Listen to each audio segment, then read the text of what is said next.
Et pour les autres, je vous invite à trouver avec moi Matthieu chapitre 27.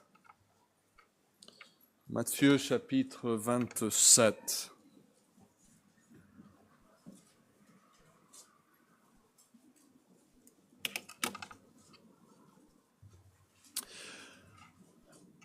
Nous suivons depuis bien des mois, quand nous observons la table du Seigneur, donc c'est une fois par mois, les souffrances, parfois appelées la passion de Jésus-Christ. Et nous avons essayé de le suivre un peu chronologiquement. On a commencé avec en fait le repas, la nuit d'avant, et puis on l'a suivi dans le jardin, et puis l'arrestation, et puis on a suivi les 6 procès différents que Jésus a subis pendant la nuit. Il y avait 3 devant les Juifs et 3 devant les Romains ou Hérode. Et puis nous avons suivi lorsqu'il a porté sa croix jusqu'à Golgotha. Et puis nous avons regardé aussi les 7 déclarations, les 7 paroles de Jésus sur la croix. Et puis, ayant considéré les 7 paroles de Jésus, nous avons après commencé à noter ensemble les évidences d'une mort, on va dire, réussie, d'une mort acceptée, d'une mort efficace de notre Sauveur. Et il y a un mois, nous avons considéré le fait de ces ténèbres miraculeux que Jésus a subis. Mais notez en lisant ce passage d'autres événements extraordinaires ou miraculeux qui sont arrivés au moment de sa mort. Regardez Matthieu 27, à partir du verset 45. Depuis la 6e heure jusqu'à la 9e, il y eut des ténèbres sur toute la terre. Et vers la 9e heure, Jésus s'écria d'une voix forte, « Élie, Élie, lama sabachthani » c'est-à-dire, « Mon Dieu, pourquoi m'as-tu abandonné ?» Quelques-uns de ceux qui étaient là l'ayant entendu dire, « Il appelle Élie. » Et aussitôt l'un d'eux courut prendre une éponge qu'il remplit de vinaigre, et l'ayant fixé un roseau, il lui donna à boire. Mais les autres disaient, « Laisse, voyons si Élie viendra le sauver. » Jésus poussa de nouveau un grand cri et rendit l'esprit. Et voici, le voile du temple se déchira en deux, depuis le haut jusqu'en bas. La terre trembla, les rochers se fondirent, les sépulcres s'ouvrirent, et plusieurs corps des saints qui étaient morts ressuscitèrent. Étant sortis des sépulcres après la résurrection de Jésus, ils entrèrent dans la ville sainte et apparut un grand nombre de personnes.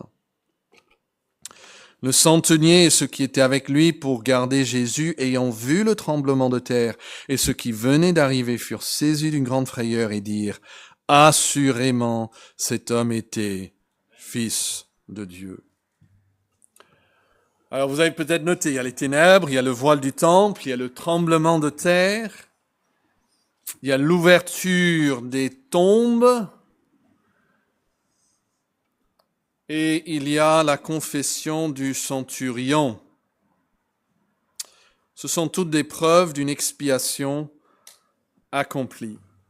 Mais ce matin, je vous demande de veiller avec moi en considérant verset 51. Et voici le voile du temple se déchira en deux depuis le haut jusqu'en bas. Alors je pense que vous connaissez tous ce phénomène. Vous êtes conscients, tout le monde ici en tout cas, que le voile a été déchiré au moment même de la mort de Jésus. Mais je pense que le véritable bénéfice pour nous vient lorsque nous considérons cet événement, c'est ce que nous allons essayer de faire ce matin, non pas simplement comme un événement isolé, ni même comme un miracle, on va dire, surprenant, mais comme un signe divin que Dieu lui-même donne, qui balaie des siècles, tout un système qui avait perduré pendant des siècles, pour faire place à une nouvelle façon de s'approcher de Dieu. C'est pour ça que j'ai donné comme titre « Quand Dieu lui-même retire le signe de séparation qu'il avait institué ». Alors, vous connaissez un peu le tabernacle et nous allons le regarder tout à l'heure, mais qui a dit à Moïse de placer un rideau à cet endroit précis? C'est Dieu, n'est-ce pas?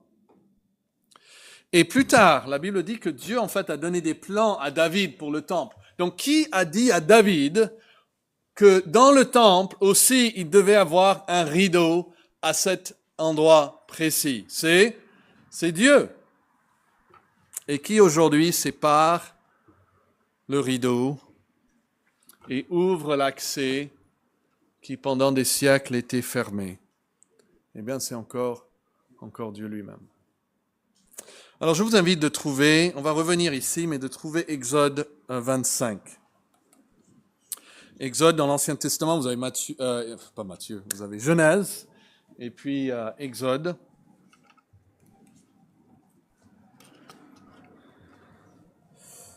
Et ce que nous considérons maintenant, comme vous voyez ici, c'est le voile qui est érigé sur l'ordre divin. Je pense que ça va nous aider à apprécier le fait que le voile n'a pas été mis là simplement par l'homme. C'est pas une idée humaine.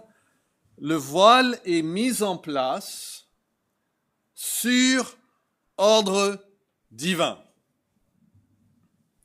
Et la majorité du livre d'Exode concerne après la sortie d'Égypte, ça concerne la construction d'une tente, les meubles qui doivent se trouver.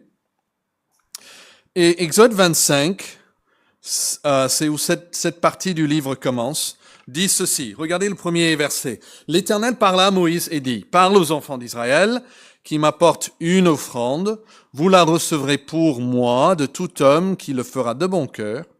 Voici ce que vous recevrez d'eux en offrande, de l'or, de l'argent, de l'airain.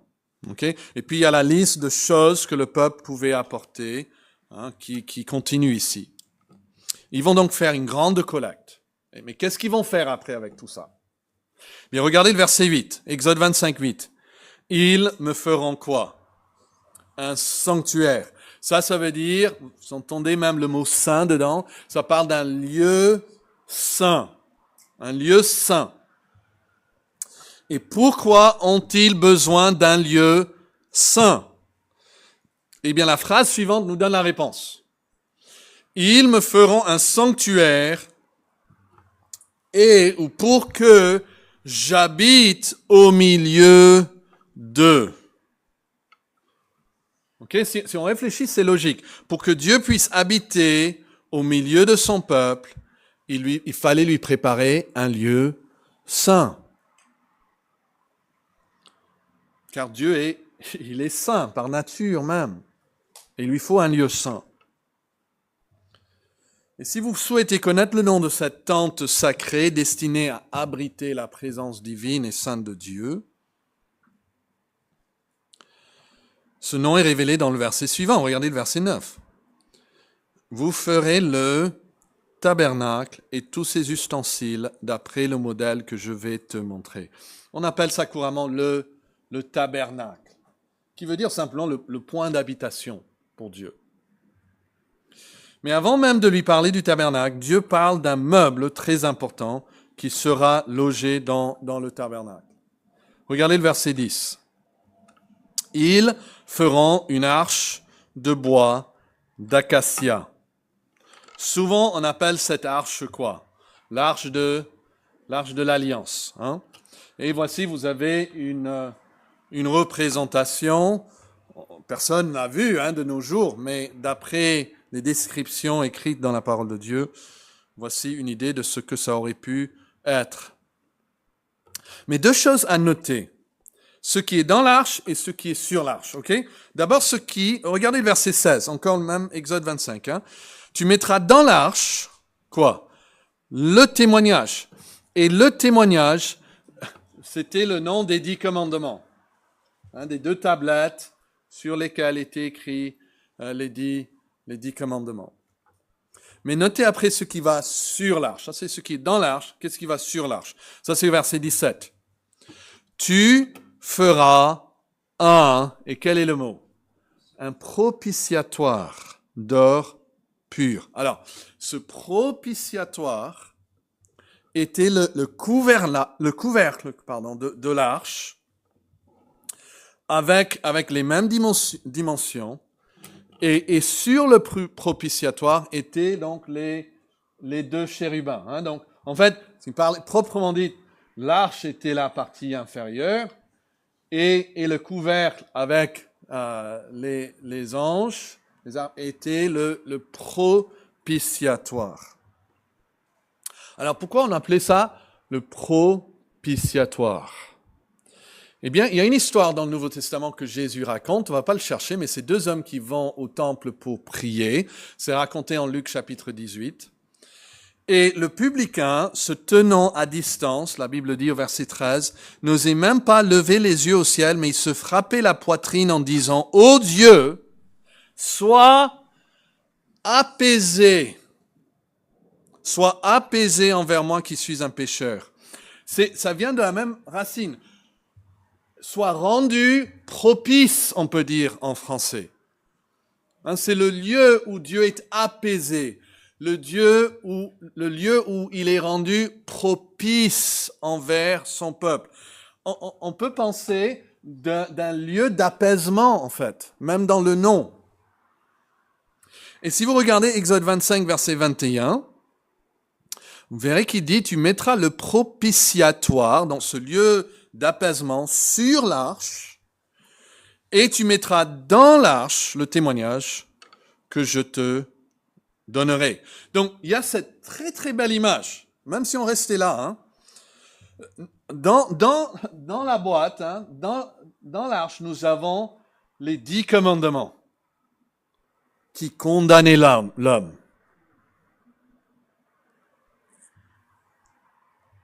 Mais elle est couverte. Les commandements même sont couverts par un lieu d'apaisement. Et c'est là où le sacrificateur mettait le sang, sur ce lieu d'apaisement. Okay, lisez maintenant le verset suivant. Regardez Exode 25, verset 22. C'est là, vous voyez ça? C'est là que je me rencontrerai avec toi. Du haut de ce lieu d'apaisement, du propitiatoire, entre les 2 chérubins, placés sur l'arche du témoignage. Il dira la même chose en Exode 30, verset 6. Donc voici le lieu choisi par Dieu pour être le lieu de rencontre. Vous voyez ça au verset 22? Le lieu de rencontre entre l'homme et Dieu va se trouver dans ce tabernacle, ok, au-dessus de l'arche et surtout au-dessus de ce lieu de propitiation. Mais, maintenant la question, où se trouvait l'arche? Où se trouvait l'arche? Voici un autre dessin de ce que aurait pu être le tabernacle. Et si vous avancez d'un chapitre, regardez Exode 26, verset 31. Exode 26, 31. Tu feras un voile bleu, pourpre et cramoisi et de fin lin retors. Il sera artistement travaillé et l'on y représentera des chérubins, donc ces mêmes anges. Et tu le mettras sur 4 colonnes d'acacia couvertes d'or. Ces colonnes auront des crochets d'or et poseront sur 4 bases d'argent. Tu mettras le voile au-dessus des agrafes. Et c'est là, notez là au milieu du verset 33, au-dedans du voile que tu feras entrer l'arche du témoignage. Le voile vous servira de quoi? De séparation entre le lieu saint et le lieu très saint. Tu mettras le propitiatoire sur l'arche du témoignage. Où? Eh bien, dans le lieu très saint. Donc, vous voyez ici les différentes parties là. La plus grande partie derrière un rideau, mais un deuxième rideau, et derrière le deuxième rideau, on mettait l'arche de l'alliance ou l'arche du témoignage. Donc pour accéder à ce lieu de propitiation, où Dieu se rencontrerait avec l'homme, il fallait passer par 2 voiles et entrer dans le lieu très saint.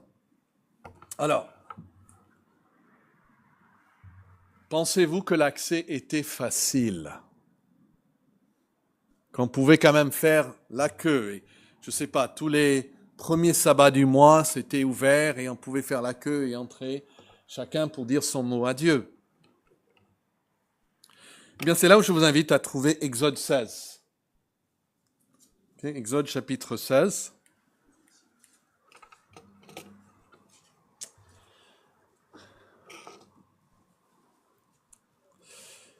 Genèse, Exode, Lévitique. Lévitique 16. Qu'est-ce que j'ai dit? Exode 16? Je veux Lévitique 16. Je m'excuse.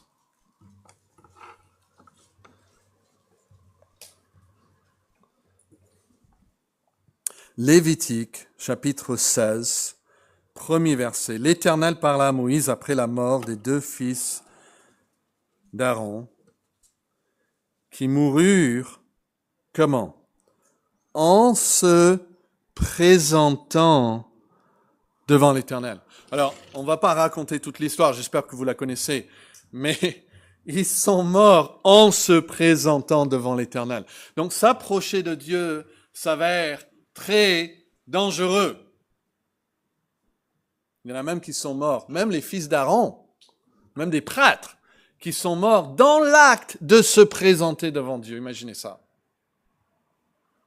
Et après que cela est arrivé, verset 2, l'Éternel a dit à Moïse, « Parle à ton frère Aaron, afin qu'il n'entre pas en tout temps dans le sanctuaire, au-dedans du voile, devant le propitiatoire qui est sur l'arche, de peur qu'il ne meure. Car j'apparaîtrai dans la nuée sur le propitiatoire. » Il semble que jusqu'alors, il passait que quelques jours probablement, mais il n'y avait pas de règle qui spécifie, qui détaillait qui pouvait, qui pouvait, c'était que les prêtres, mais quand ils pouvaient entrer, ou le nombre de fois qu'ils pouvaient entrer. Et donc, a priori, ils pouvaient entrer tous les jours, les prêtres. Mais tout cela va changer après la mort de ces 2 hommes. Regardez Lévitique 16, verset 3. « Voici de quelle manière Aaron entrera dans le sanctuaire. Il prendra un jeune taureau pour le sacrifice d'expiation et un bélier pour l'holocauste. Il se revêtira de la tunique sacrée de lin et ce qui suit est une série de cérémonies précises à respecter minutieusement.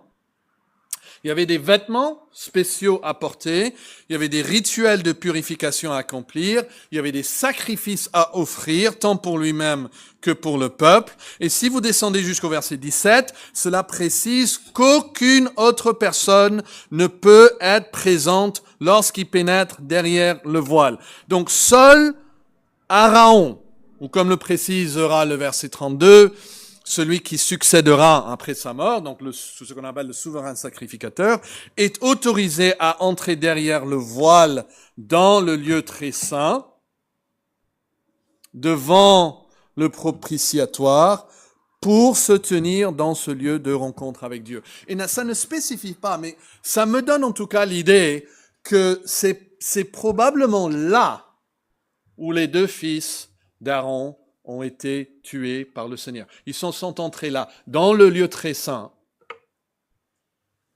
mais avec ce que la Bible appelle du feu étranger. Et maintenant, on peut se poser la question de quand. Et regardez le dernier verset du chapitre, Lévitique 16, verset 34. Ce sera pour vous une loi perpétuelle. Il se fera une fois chaque année, l'expiation pour les enfants d'Israël à cause de leurs péchés. Donc, une seule personne maintenant, et combien de fois par an? Une seule fois par an. Et la grande exception, c'était Moïse. Nombreux 7 va expliquer que Moïse, lui, pouvait entrer devant Dieu.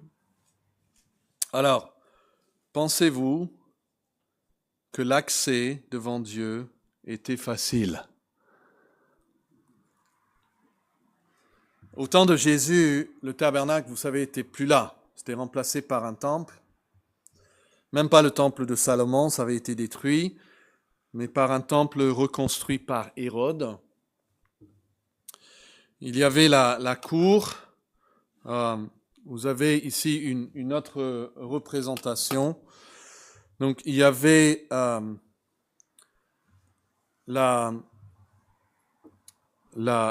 grande cour, la cour du temple, là où des non-juifs pouvaient aller. Et puis, ce qu'on appelait la cour ou le parvis des femmes. Là, c'était que des juifs, les hommes et des femmes, mais c'était des femmes parce qu'elles étaient limitées après à cette cour. Et puis, il y avait la cour d'Israël, donc ça, c'était pas de femmes, que des hommes.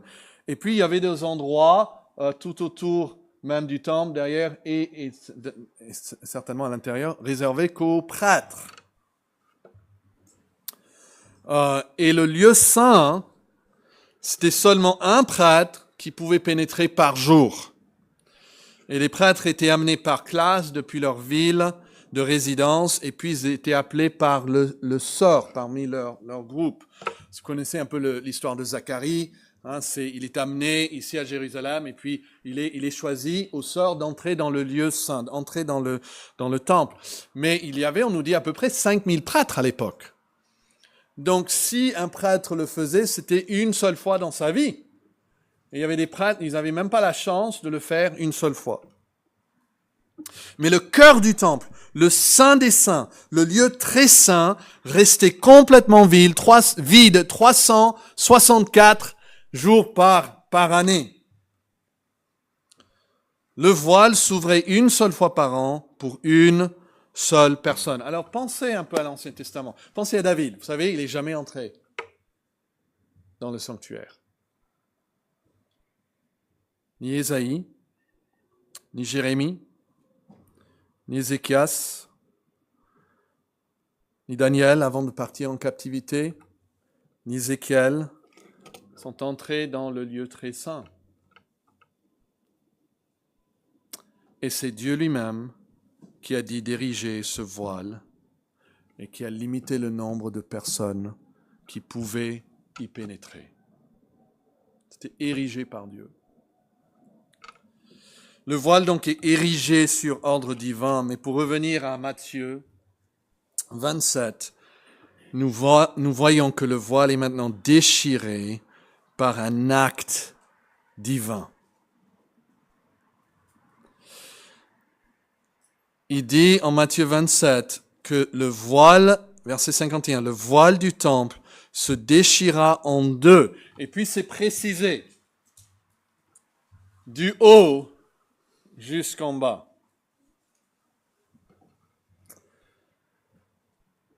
Les écrits juifs nous disent que le voile du temple d'Hérode mesurait plus de 18 mètres de haut. Donc, un immeuble de 18 mètres de haut ferait environ 6 étages. J'étais juste hier avec ma femme dans un immeuble de 6 étages, l'étage la plus haute, et en regardant par la fenêtre, c'était impressionnant de voir la distance jusqu'en bas. Ce temple était magnifique. De l'extérieur, c'était un édifice immense. Et ce rideau est de 6 étages. Ça c'est un miracle surnaturel. Mais au-delà de l'activité miraculeuse, ce qui est étonnant, c'est que Dieu défait maintenant ce qu'il avait lui-même mis en place. C'est un changement de régime. En France, on parle de l'ancien régime. Ça, c'est un changement de régime choisi par Dieu lui-même. Et je vous invite à regarder Matthieu 9, c'est pas très loin, en Matthieu. Et Jésus donne une illustration, je pense qu'il est très à propos, selon ce qui se fait maintenant.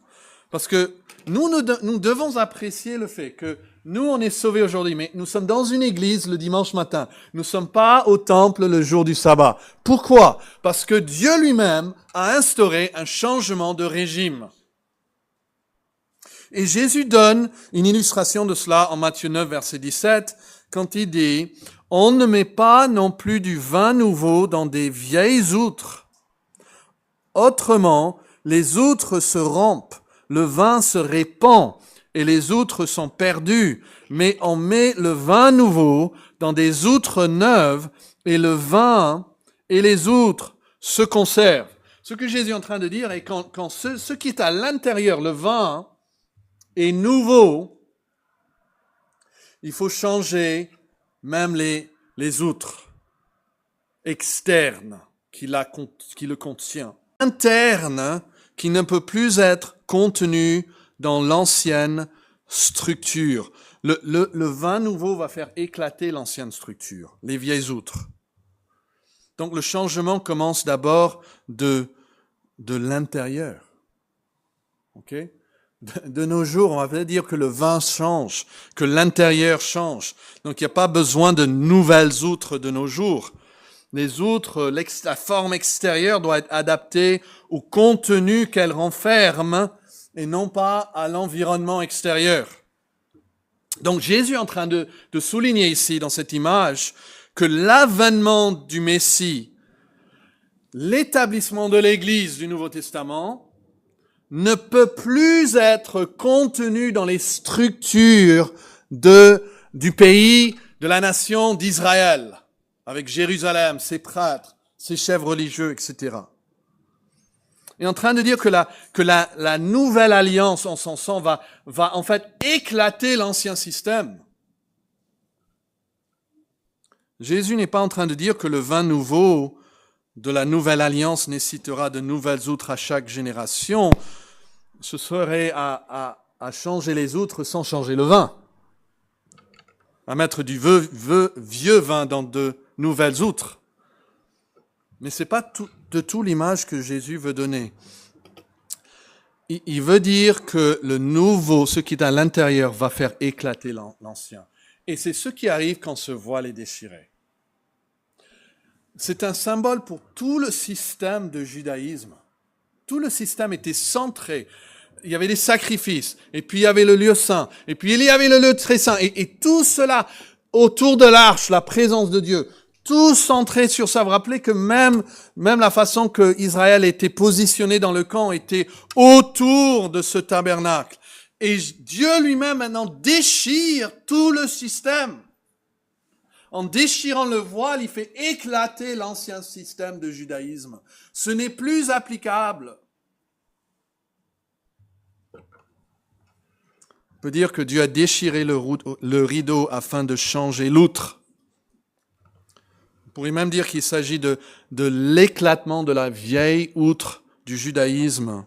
Elle ne pouvait contenir le vin nouveau. Alors qu'est-ce qui est si radical qu'il faille une autre outre? Et c'est là où je vous invite à trouver Hébreux. Parce que ayant vu que le voile a été érigé sur ordre divin, et puis déchiré par un acte divin, c'est vraiment l'épître aux Hébreux, trouvez le chapitre 9, qui nous donne l'explication. Et donc nous allons voir le déchirement du voile expliqué par l'interprète divin. Et l'interprète avec un grand I, c'est le Saint-Esprit dans sa parole inspirée. Qu'est-ce que cela veut signifier? Le fait que ce voile est maintenant déchiré et que l'accès est ouvert. Alors, je vais vous demander quelque chose qui est peut-être pas très facile, mais de vraiment lire en prêtant beaucoup d'attention à l'argument de l'épître. La Bible nous demande de réfléchir profondément. Vous savez, parfois on ne veut pas réfléchir profondément, mais la Bible nous demande de réfléchir profondément. Donc on donne gloire à Dieu quand on le fait. Hébreux 9, premier verset, il dit, la première alliance, donc ça c'est l'alliance de Moïse, lorsqu'ils ont mis le tabernacle. La première alliance avait donc des ordonnances relatives au culte et un sanctuaire terrestre, sanctuaire, un lieu saint sur la terre. En effet, un tabernacle fut construit. Ah donc, voilà, on sait de quoi on parle, on en a déjà discuté ce matin. Un tabernacle fut construit dans la partie antérieure, donc ce lieu saint sur la terre était lui-même divisé en deux. Il va y avoir la partie antérieure, la première partie, appelée le lieu saint, était le chandelier, la table et les pains de proposition. Derrière le second voile, vous voyez la référence au voile, un grand rideau, divisait les deux parties. Et derrière ce deuxième rideau se trouvait la partie du tabernacle appelée quoi?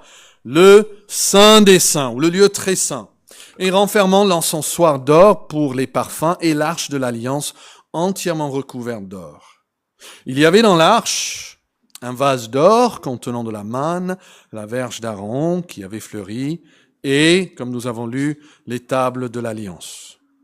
Au-dessus de l'arche, verset 5, étaient les chérubins de la gloire couvrant de leur ombre quoi? Le propitiatoire. Ce n'est pas le moment de parler en détail là-dessus. Quand je lis ça, je dis, c'est un peu dommage, j'aurais bien que le Saint-Esprit nous parle encore plus là-dessus. Le verset 6 dit, « Or, ces choses étaient ainsi disposées, les sacrificateurs qui font le service entrent en tout temps dans la première partie du tabernacle, ça c'est le lieu saint. » Verset 7, « Et dans la seconde, le souverain sacrificateur seul entre une fois par an. » Vous voyez, c'est souligné encore, comme nous l'avons déjà vu. Une seule personne, une seule fois par an. Non, sans y porter du sang qu'il offre pour lui-même et pour les péchés du peuple. Nous avons une idée de cela. Mais voici maintenant un verset d'une grande importance, car il révèle ce que Dieu voulait communiquer. À travers ce symbolisme d'un lieu saint divisé en deux, une partie qui demeurait inoccupée, sauf une fois par an, par une seule personne. Observez-le attentivement, verset 8. Le Saint-Esprit montrait par là. Vous voyez, le Saint-Esprit veut communiquer quelque chose par cet agencement. Le Saint-Esprit montrait par là, voici le grand message, que le chemin du lieu très saint n'était pas encore quoi? C'était pas encore ouvert. Tant que le premier tabernacle subsistait. C'était même un symbole. Vous voyez? Il veut montrer, c'est un symbole. C'est-à-dire qu'il faut aller plus loin que juste les détails. Qu'est-ce que Dieu veut nous dire à travers cela? C'est un symbole pour le temps présent. Et suivez bien ce qu'il dit. Il s'adresse à des Juifs à une époque où les sacrifices étaient encore offerts dans le temple, à Jérusalem. Et il leur dit de considérer ce temple avec toutes ces barrières, ces interdictions, ces rideaux, etc. Et ce symbole vise à leur signaler quelque chose par rapport à l'efficacité de ce temple. Il signifie que les dons et les sacrifices présentés, en fait, ne peuvent rendre parfait sous le rapport de la conscience celui qui rend ce culte. Est-ce qu'on saisit ce qu'il est en train de dire? Il dit que le temple lui-même, avec tous ses sacrifices, mais ces rideaux qui demeuraient, démontre que l'adoration centrée autour de ce lieu ne peut pas rendre l'adorateur digne d'entrer dans la présence de Dieu. Pourquoi? Parce que, en dépit des sacrifices offerts pour les péchés, ces sacrifices ne permettaient pas l'accès au temple. Même les prêtres qui étaient là pour offrir les sacrifices, même eux ne pouvaient pas entrer dans le lieu très saint. Ça ne marchait même pas pour eux. Vous voyez, il y avait des sacrifices, mais avec tous ces sacrifices, le voile restait. Personne n'entrait. Je trouve que c'est particulièrement significatif que même les prêtres en charge de sacrifices d'adoration ne pouvaient jamais une seule fois entrer dans ce lieu très saint. Verset 10. Ils étaient avec les aliments, les boissons et les diverses ablutions des ordonnances charnelles imposées, après notez cela, seulement jusqu'à une époque de réformation. Jusqu'en fait à une époque où le régime sera changé. C'est-à-dire quand Dieu a dit à Moïse de ériger ce voile, il se disait même à lui-même que ça allait durer seulement jusqu'au changement du système. C'était fait pour un temps, vous voyez ça au verset 10.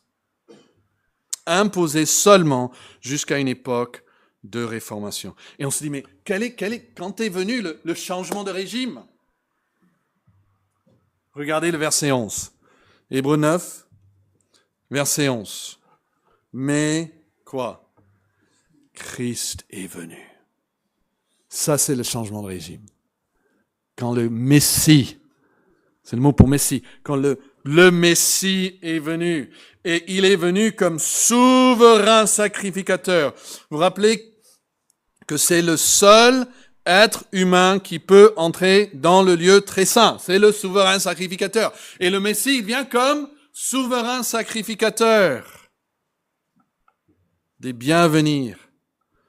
Et il a traversé le tabernacle. Mais notez la description du tabernacle que Jésus a traversé. Parce que vous allez voir rapidement que c'est pas le temple à Jérusalem. Il a traversé le tabernacle plus grand et plus parfait, qui n'est pas construit de main d'homme. C'est-à-dire pas fait par Hérode. C'est-à-dire qui n'est pas de cette création. C'est un tabernacle céleste. Verset 12. Il est entré une fois pour toutes où? Dans le lieu très saint. Alors à Jérusalem, à cette époque, le souverain sacrificateur entrait une seule fois par an, mais Jésus est entré dans un lieu pas fait d'homme, dans le lieu très saint, verset 12, non avec le sang des boucs et des veaux, mais avec son propre sang, ayant obtenu une rédemption éternelle.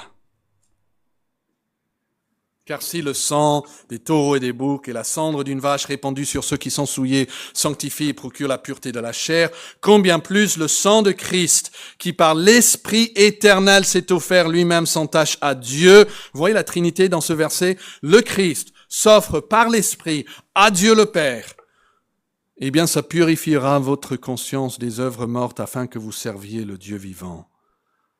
Et c'est pour cela, verset 15, qu'il est le médiateur d'une nouvelle alliance. Alors je vous demande d'avancer au chapitre 10, Hébreux 10, verset 19. Ainsi donc, frères, nous avons au moyen du sang de Jésus une quoi? Une libre entrée où? Dans le sanctuaire, par la route nouvelle et vivante qu'il a inaugurée pour nous au travers du voile, c'est-à-dire sa chair. Alors, trois choses à noter rapidement ici dans le chapitre 10. D'abord, notez l'accès. Quel accès avons-nous maintenant? La Bible dit nous avons une libre entrée. Parfois, vous voyez ça sur des magasins, libre entrée. C'est-à-dire, je ne vais pas être obligé de payer quelque chose. Il y a une libre entrée qui vous est ouverte aujourd'hui devant Dieu. Et le moyen est souligné là. C'est le moyen du sang de Jésus. Vous voyez ça? Alors, qu'est-ce que ça veut dire? Au moyen du sang de Jésus. Il ne faut pas penser, certains pensent parfois que le sang de Jésus, c'est presque comme un sésame magique. Hein, j'ai le sang, je rentre. Mais ce n'est pas le fait d'avoir physiquement le sang, c'est ce qui a été procuré par le sang. Je me rappelle, il y a des années, on a pris le TGV en famille pour partir à Bordeaux et moi j'avais les 7 billets. Et donc l'agent regardait chaque fois, il a fait tous les 7 billets avec moi dans ma main. Et puis il m'a laissé passer, et puis il a compté. 2, 3, 4, il a laissé. 6 personnes derrière moi avaient libre accès. Ils avaient une libre entrée au moyen, en fait, du don financier que j'avais fait à la SNCF. Et c'est cette même idée. Nous avons une libre accès maintenant au moyen du sang de Jésus. Il s'est procuré, on a lu au chapitre 9, une rédemption éternelle. Et en voyant Jésus passer, il peut dire, ok, tu es avec lui, tu es avec lui, tu es avec lui, tu es avec lui. Libre accès. À cause de ce que Christ a fait. Il explique le moyen un peu plus dans le prochain verset, Hébreux 10, regardez le verset 20. Par la route nouvelle et vivante qu'il a inaugurée pour nous à travers du voile, c'est-à-dire de sa chair. Alors on va revenir dans juste un moment sur le fait que sa chair est le voile, mais notez troisièmement le lieu. Où est-ce qu'on entre? Où est-ce qu'on y va? Hein? Le lieu, c'est dans le lieu très saint. Il dit au verset 19, nous avons, au moyen du sang de Jésus, une libre accès dans le sanctuaire. Mais malheureusement, c'est en fait au pluriel, dans les lieux saints, littéralement. Et ça parle du lieu très saint. C'est même traduit comme ça dans plusieurs traductions. Si vous regardez, on a déjà vu au chapitre 9, verset 12, il est entré une fois pour toutes dans le lieu très saint. C'est même traduit comme ça, mais c'est exactement la même expression. Dans les lieux saints, dans le lieu très saint. Donc nous avons accès à un lieu qui est appelé le lieu très saint. Là où est Dieu. Là on peut se rencontrer avec Dieu. Au chapitre 9, verset 24, regardez ce qu'il dit. Car Christ n'est pas entré dans un sanctuaire, littéralement des lieux saints, une référence au lieu très saint, fait de main d'homme, en imitation du véritable, mais il est entré où? Dans le ciel même, afin de comparaître maintenant pour nous où? Devant la face de Dieu. Ça, c'est le lieu très saint.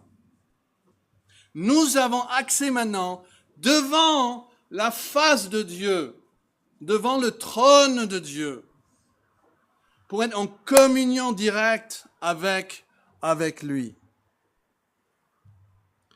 Et c'est pour ça qu'il dit, pour revenir à Hébreux 10, 19, ainsi donc, frères, nous avons au moyen du sang de Jésus une libre accès dans ce lieu très saint, dans la présence de Dieu, par la route nouvelle et vivante qu'il a inaugurée pour nous au travers du voile, c'est-à-dire de sa chair. Et nous avons un souverain sacrificateur sur la maison de Dieu. Quelle est l'application, verset 22? Quels sont les 3 premiers mots? Approchons-nous donc. C'est comme si on vous ouvrait bien la porte et l'hôte de la maison après attends. On se dit mais pourquoi il fait ça? Ben, c'est clair, non? Visuellement même c'est clair. Si vous arrivez à la porte et il vous ouvre la porte, n'est-ce pas clair par ce geste qu'il attend que vous entrez?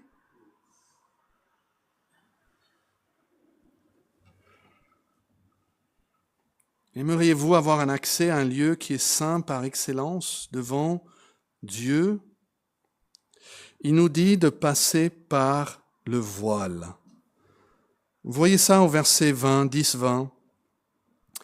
Il a inauguré pour nous au travers du voile.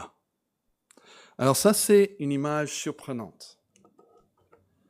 Parce que pour accéder au sanctuaire, une nouvelle voie est inaugurée, il dit, mais cette voie passe par un voile. Et il est important de comprendre l'image ici. Un voile ou un rideau, en fait, tout comme une porte. Imaginez une porte. Une porte a une double fonction, n'est-ce pas? Une porte bloque le passage, mais une porte aussi permet l'accès à un lieu. Une porte est conçue pour s'ouvrir et fermer. Les voiles étaient pareils.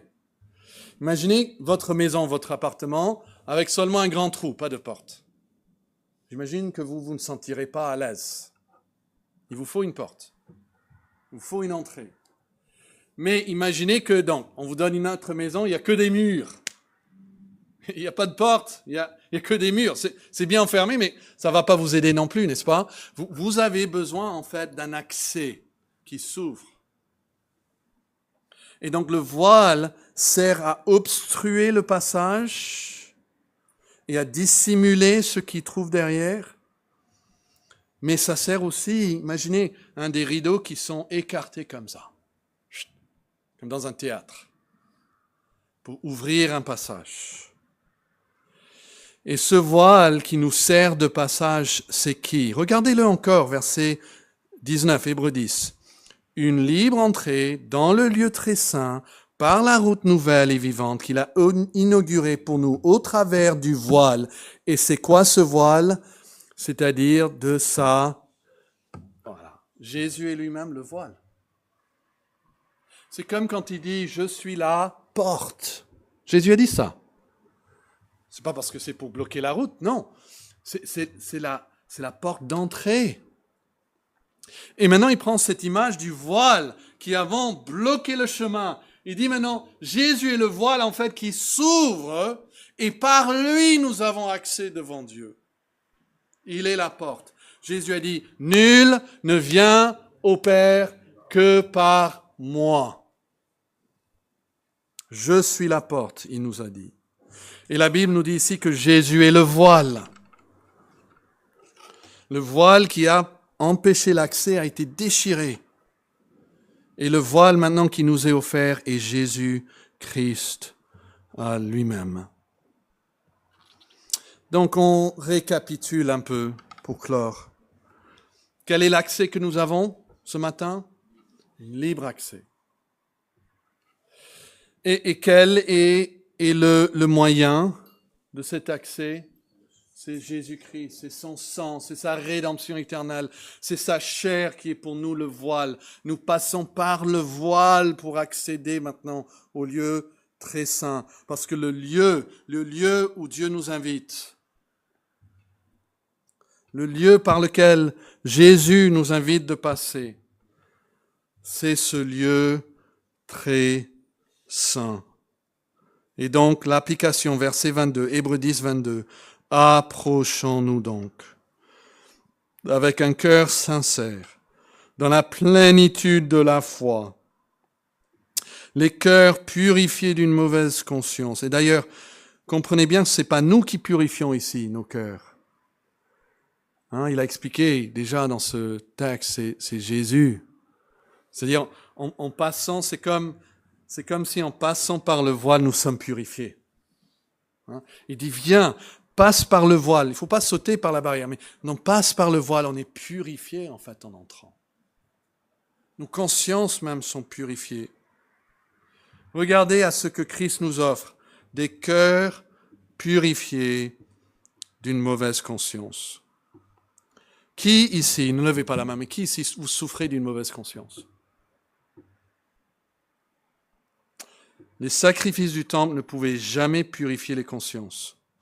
On pouvait beau sacrifier 10 000 animaux, on restait toujours trop souillé pour entrer derrière le voile. On n'avait toujours pas le droit. Mais Christ s'est offert à Dieu comme notre sacrifice, une fois pour toutes. Il s'est procuré une rédemption éternelle. Et quand nous passons à travers Christ le voile, ou Christ la porte, ailleurs il dit Christ le chemin même, nous nous trouvons les cœurs purifiés d'une mauvaise conscience. C'est-à-dire, quand on vient à travers Christ, nous sommes purifiés. Parce que c'est lui qui purifie. On ne peut pas venir à Dieu à travers Christ et ne pas être purifié. C'est ça l'image.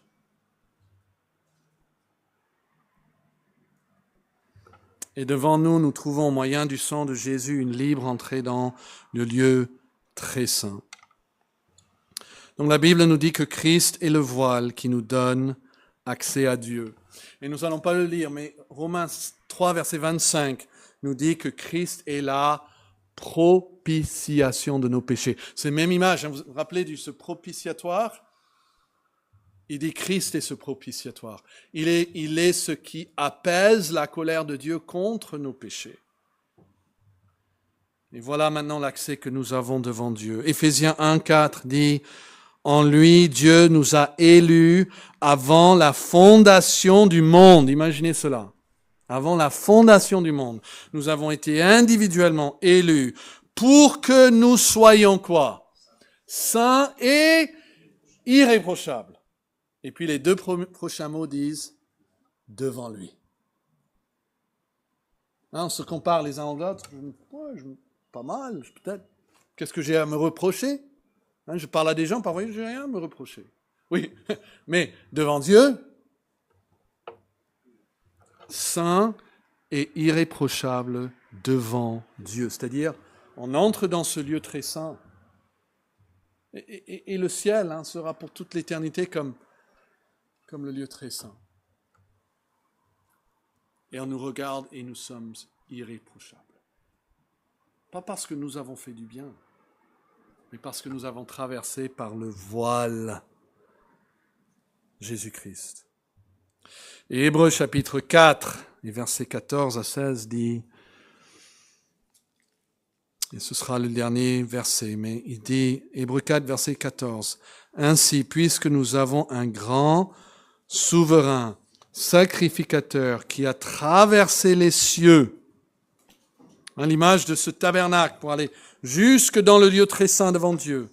Jésus, le Fils de Dieu, demeurons fermes dans la foi que nous professons, car nous n'avons pas un souverain sacrificateur qui ne puisse compatir à nos faiblesses. Au contraire, il a été tenté comme nous en toutes choses, sans commettre de péché. Et que dit donc le verset 16? Approchons-nous donc. Encore le même message. Approchons-nous donc.